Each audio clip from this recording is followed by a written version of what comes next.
What's going on, guys, and welcome back to the channel. Today we're going to cover my Team of the Week 14 predictions. And so just before we get on with the players, I want you guys to like the video and subscribe to the channel if you haven't already. And feel free to hop over to Twitter after this video, of course, and drop a cheeky follow, because why not? And also, why not comment on this video with who else you think should feature in this Team of the Week? Having the intro out the way, without further ado, let's get on with my predictions. So, as always, firstly we will start with the benched players, where granted these are seemingly the greatest players in the team, but are some of the most likely features in the team sheet. On the left we will start with Ramsdale, who saved Bournemouth in their clutch 1-0 win away at Chelsea, as well as the two Polish outfielders, Sheffield's Fleck and Berghaus of Holland.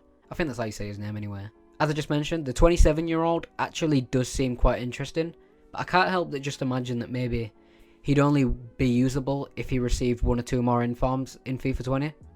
As it stands, him featuring would likely see us as an 83 rated player, 84 at a push, though the way his attributes are set out, if he did see a good few upgrades on his stats, he would undoubtedly make for a strong player for your Eredivisie squad, assuming that you oddly have one. Not to mention, he is likely to be chosen by EA after his impressive form against PSV. The latest game did have him as a hat-trick hero for his team, burying PSV at the weekend. Now with the bench out the way, we'll move on to the actual players in the team, with the first slot going to the goalkeeper as always. In the starting 11 for me, I have opted for none other than Lafont, a guy who in the recent year or so has sprouted into a pretty highly considered young player. It helps that he is French for both real life and FIFA, and I would expect a transfer for the shot stopper away from the Liga 1 in the coming years. This guy did manage to make plentiful saves in what was a pretty convincing win in his league. As I've said, the last year was undoubtedly his standout season, at least in my opinion, as he actually received a team of the season and was actually mentioned in a few potential money moves last summer. This guy is actually somebody to watch out for, and personally I would expect him to earn a good couple more informs throughout the year. Moving on to the defence, we have a pretty decent bunch of players. Some have higher ratings and the other looks pretty sweaty.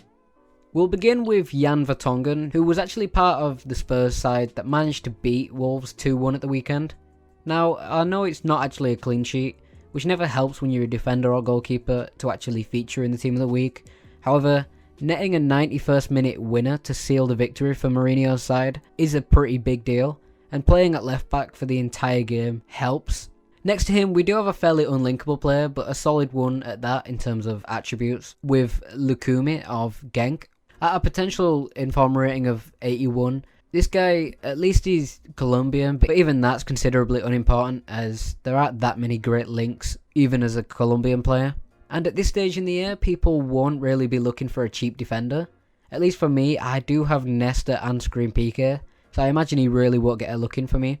Finally for the defence, I have gone with Albiol, the Spanish centre-half who, in honesty, whilst having a pretty solid rating of 85, he would be probably the least exciting player of the three, as he does look dreadfully slow, and again, at this stage in the game, people will likely be able to afford the better La Liga and or Spanish defender alternatives.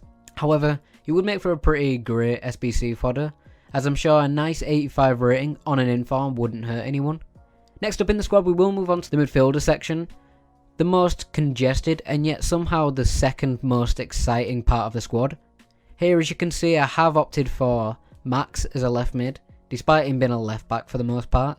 Beside him I did put Renato Sanchez, 93 rated Kevin De Bruyne and a right mid Pizzi as the Portuguese Benfica man. Max has so far been exceptional for his team, at least statistically, and despite me not watching his team play like at all, I do know that he has had a pretty strong start, recipe by way of Bayern not exactly dominating the league as they usually do, leaving the league to be more open to possibilities, hence why we're seeing so many Bundesliga stars, even just average players, performing to a whole new level.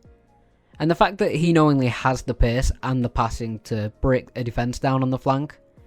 Max has already gotten an inform this year already. Max has already gotten a Team of the Week card earlier in the year, and we could likely see him return to the team this week following his 2 goals for the German side, in before they faced Fortuna Dusseldorf as I'm recording. Renato Sanchez hadn't exactly followed in the painted footsteps he would have hoped for. I believe maybe an injury and or a lack of game time forced the timely move for the midfielder, who in recency has actually managed to find some form. After Leo's defeat to Chelsea in the Champions League, the team have seemingly looked to bounce back, seeing Sanchez providing the winning goal for the French side. Now we'll move on to KDB, who is undoubtedly world class, as we all know, and I think it's something that everybody, including rivals in the league, noticed his absence. Regardless, he has already begun making up for it, as he has been on fire this year already. This week we'll almost definitely have Kevin De Bruyne getting his second inform of the year, as he actually bagged a brace and a classy assist with it saying out Arsenal Football Club at the weekend. Speaking of almost definite, we have to move on to the final section of players, starting with the former Liverpool and Barcelona star in Philippe Coutinho, as he gathers all 3 points for the previously mentioned struggling German giants, Bayern Munich, in what can only be described as a rampant 5-goal involvement performance, including some pretty insane goals and impressive assists too. The Brazilian winger saw out their opponents for a scoreline of 5-1, as Bayern went 1-0 down, and it only took 10 more minutes until Coutinho opened up his account for the weekend, bagging a hat-trick and 2 assists later on, making him a literal definite feature. On the opposite side, we have somebody who I have mentioned a lot on this channel so far this year, as being one of the most promising players in world football, and mostly for England. Currently at Dortmund, the Englishman has retracted his goal drought, contributing to at least 2 goals for the second week on the trot. Last week I would say he also deserved one, but EA went with Royce, as ultimately he did have a better goal ratio. This week should rightfully be Jadon Sancho's time to shine, and what a nice card it would be.